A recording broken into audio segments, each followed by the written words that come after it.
So in the previous video, we started to look at the reasons why it's a little bit more difficult to have this proper breathing technique when we come to a seated or a standing position. The first thing we looked at was body image and how that relates to holding patterns that we may have, which makes this mechanics of the belly out and the diaphragm down a lot more difficult. So now we're going to start to look at our posture. So when we think about posture, we've got to think about that it's all in our hips. A little throwback to Happy Gilmore there. So when we look at our hips, we're going to look at the structure of the pelvis itself. Now our pelvis is made up of three main parts. So we've got our hips, then we've got our tailbone, and above our tailbone is our sacrum. So the sacrum is where our spine fuses to the pelvis. So the position of our pelvis affects the position of our spine, which obviously affects the position of our posture. So when we come to a seated position, there's one thing that generally happens is that our pelvis starts to tilt forward and we come into this slouching position.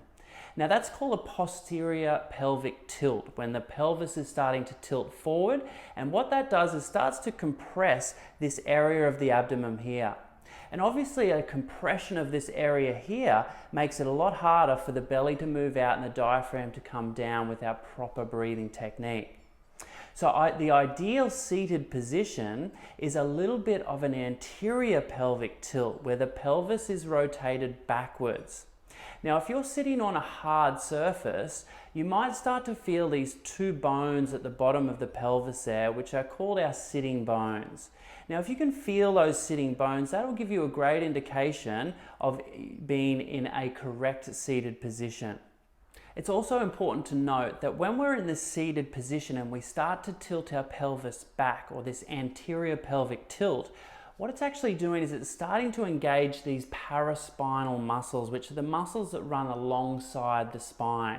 Now that's good for a number of reasons for posture, but also what it's really good for is starting to release and let go a lot of this tension that we're carrying in our lower abdomen.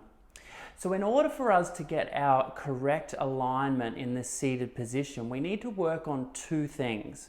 We need to first work on our pelvic mobility, so our range of motion from our anterior to our posterior tilt.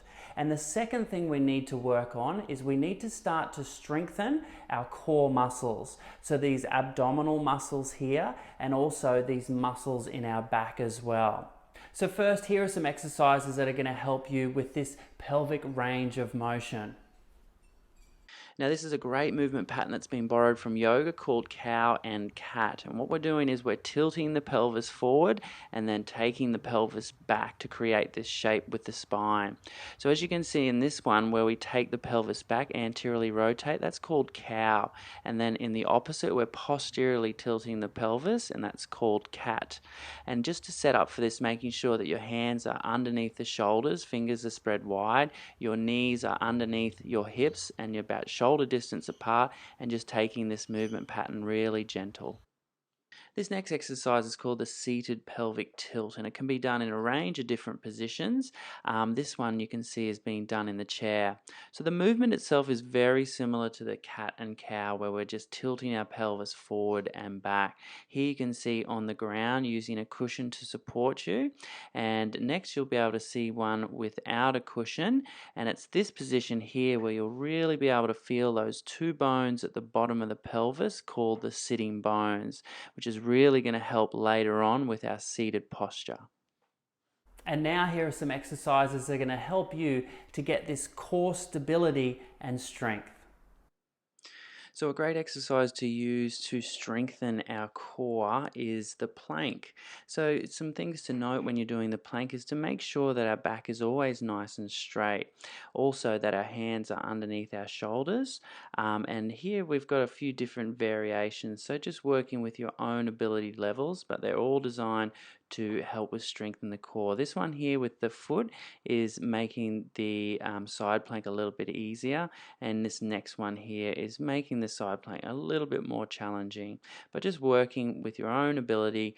But as I said, making sure that with any plank sort of posture, we're making sure that we've got a nice straight back, bum's not in the air, and we're not sinking into the shoulders.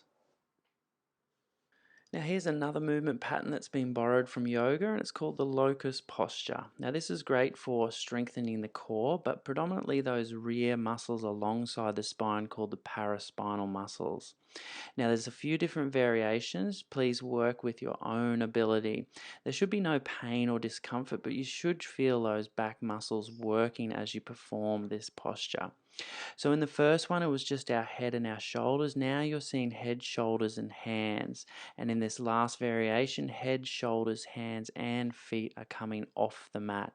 Now this is going to make that movement a little bit more challenging and should activate a lot more of the fibers in those rear back muscles. So join us for the next video when we bring all of these elements together, and we'll have some exercises for you to use in the car and at home that's going to help you develop this proper breathing technique in the seated position. I look forward to seeing you next time.